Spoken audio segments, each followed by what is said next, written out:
We just heard from Caroline Flint there, clearly emotional. She said she's trying to stem back her anger.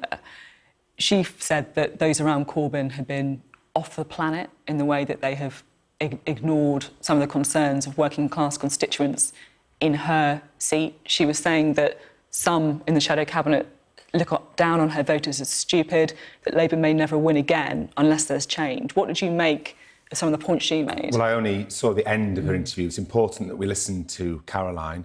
I'm desperately sorry that Don Valley has lost such a powerful voice in Parliament. It's right that we listen to what Caroline says. I, too, have represented a Leave constituency, and it doesn't get more working class than East Leeds, that voted by over 60% to Leave. I won that election, and we got a bigger Labour vote than we did in either 2001. What, so she'd been a bit more like you then? Don Valley would have. No, I'm not saying that. I'm saying what it shows is that we can win in Leave seats. The picture is complicated. Caroline, who I respect greatly, actually voted for Boris Johnson's deal and still didn't win. So I think what that shows is that there's no easy answers to the problem we've had in this really bad and heartbreaking election result. But it is important that we listen to Caroline and all other colleagues, both colleagues who lost their seats, but also people who wanted elected as new MPs who sadly weren't elected on Thursday either. I mean, it was a bloodbath, wasn't it,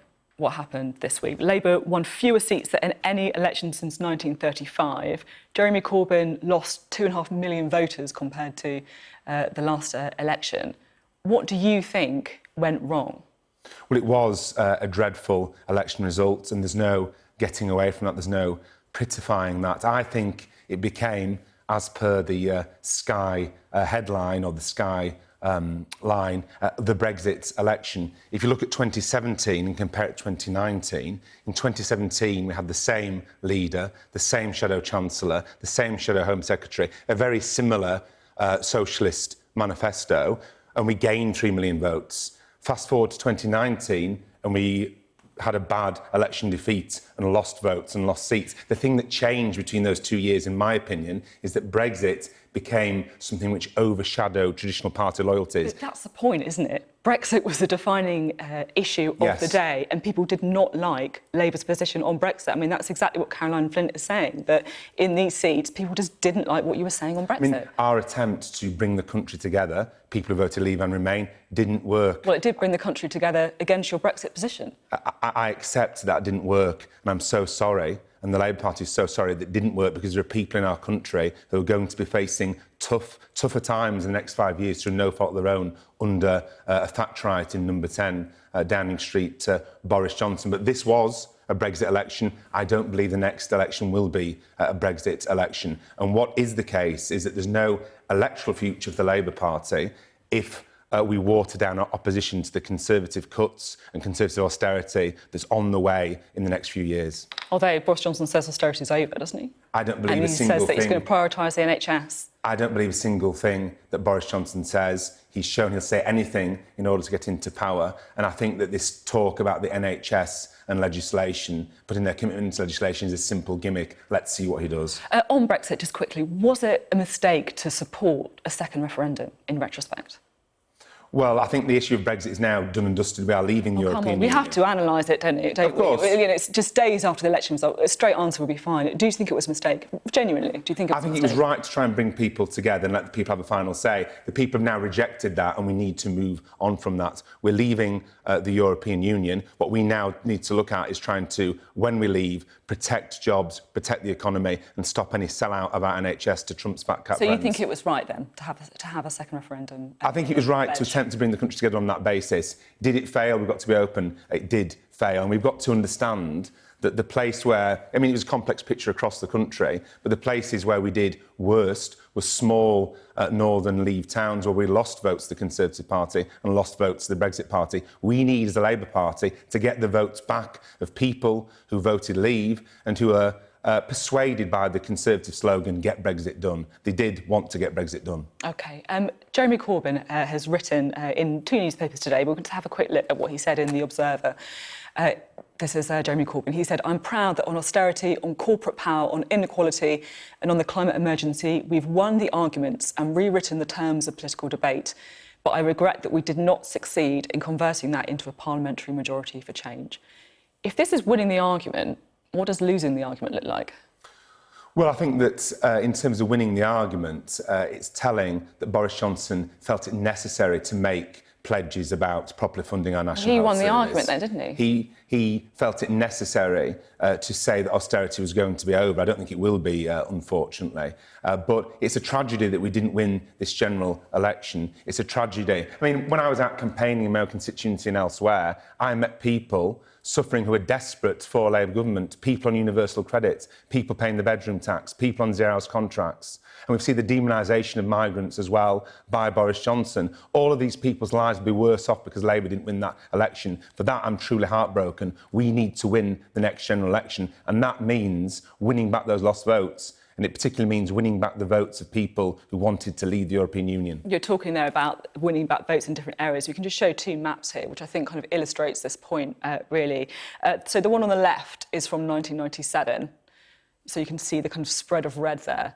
In 2019, it's almost as if you've retreated into these metropolitan areas and abandoned whole swathes of the country.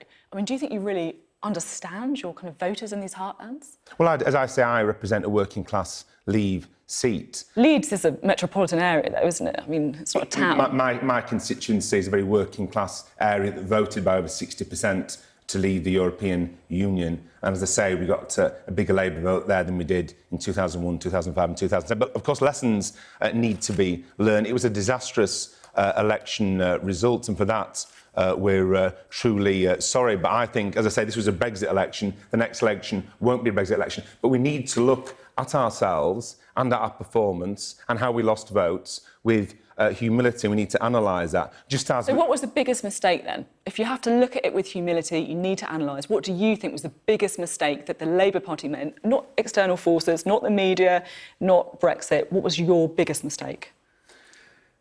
I think we do need further time to analyse that because we lost votes to different areas.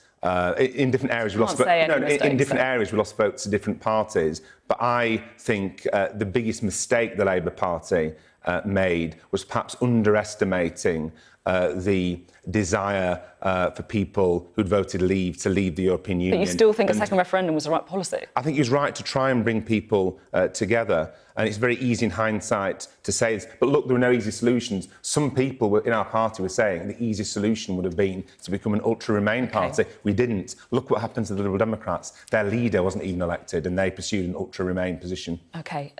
When we went out during the election campaign, whether East Renfrewshire, Grimsby, Kensington, Cheltenham, something that came up again and again was Jeremy Corbyn. Was Jeremy Corbyn's leadership a problem?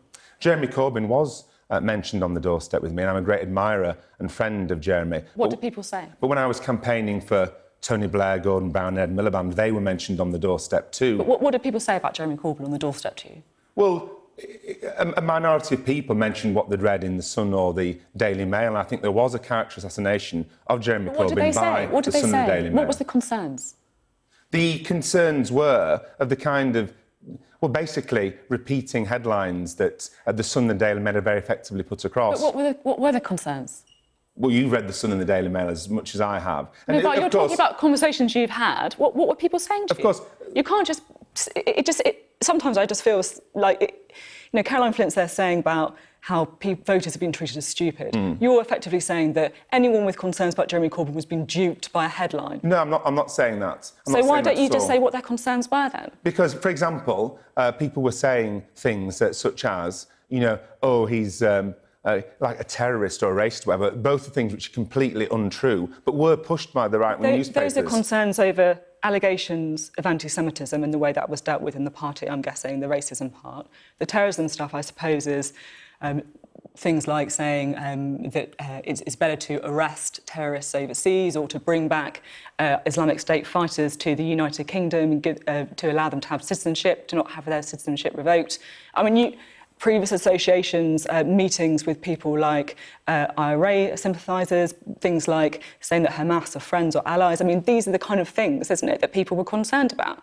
You can argue that they were wrong, that there was other sides to the story, that the headlines were overwritten, but they are genuine concerns people felt, no? Some people did feel those concerns, of course, and it's been talked about a lot. But at the same time, we need to look at the fact, and I'm not pretending this election result was anything other than bad and bad for the people who represent and seek to represent, but we did get more Labour votes than we did, for example, in the 2010 general election. The problem a lot less seats than yes, then, of course. And also the population's gone up since then. The problem is the distribution of those votes. So we got more votes than when we've won under Tony Blair in the past. However... Those are votes that he won in the first place, though, wasn't they? However... After his landslide victory in 1997. Yes, however, it's the distribution of those votes, and that's why we need to analyse very carefully, because you can pile up votes in certain seats, and it can make no difference under our system to the outcome that we get. So I think we need to listen. We need to listen to colleagues who lost their seats. We need to listen to colleagues who we hoped would be elected for the first time but weren't. Last night I had a meeting with two excellent candidates, one from Penistone and Stocksbridge, one from Rother Valley, both seats in South Yorkshire that voted Leave, that we hoped to win and didn't. And I was listening very carefully to what they had to say. And it's important the party listens and reflects, because if we don't, we're not going to be able to win the next general election. I believe we can win the next general election, and I believe that we will. Are you going to run for the leadership? In terms of the question of leadership, obviously there's people talking to their family, there's people talking to their colleagues. I've made no secret of the fact that I would like to see Rebecca Long-Bailey as leader of the Labour Party. That's a decision for her to make. I'd like to see Rebecca Long-Bailey as leader of the Labour Party, because I think she understands Northern Leave seats. She's had experience in the Shadow Cabinet, in charge of the Shadow Bays department, and I think she's somebody who could really help us to win back those votes that we lost. But of course, that's a decision for her. But that's what I would like to see happen. Would you like to run as her deputy? She'd be a fantastic first woman leader of the Labour Party. Would you like to run as her deputy? Well, I'm considering that. Colleagues have approached me about that, and grassroots members and trade unions encouraging me to stand. I'll be considering that in the coming weeks. But what I'm focused on at the moment is trying to analyse exactly what went wrong in this general election and exactly what we can do to make it go right, because obviously, I understand that the question of leader and deputy leader is very interesting to people, but the people that I'm thinking of most, the people that I met on the doorstep in my constituency and across the country who needed a Labour government. And it breaks my heart to think that we didn't win that general election, because they are going to pay the price for that. We've got a lot of work to do, and we need to start that work straight away. Just while we've got you, I've got to ask. This has cropped up on Twitter. Back Burgon. The grassroots campaign to elect Richard Burgon as the next leader of the Labour Party. DM for inquiries. What's happening? Is it a spoof? Is it serious? What have you got anything to do with this? Well, I haven't had a look at this. Twitter's a funny place. Twitter is Twitter. Well, that's certainly true. But the point I'd make is we need to focus seriously on those who are missing out because they're not getting a Labour government. People on universal credit, people paying the bedroom tax, people on zero-hours contracts, people subjected to those terrible fitness to work assessments. Their lives could have started to get a whole lot better if we'd have won that general election. We've got a duty to listen. We've got a duty to win. I believe we can win the next general election when it's not a Brexit election. OK, Richard Burgon, thank you very much for coming in the studio. Thank you.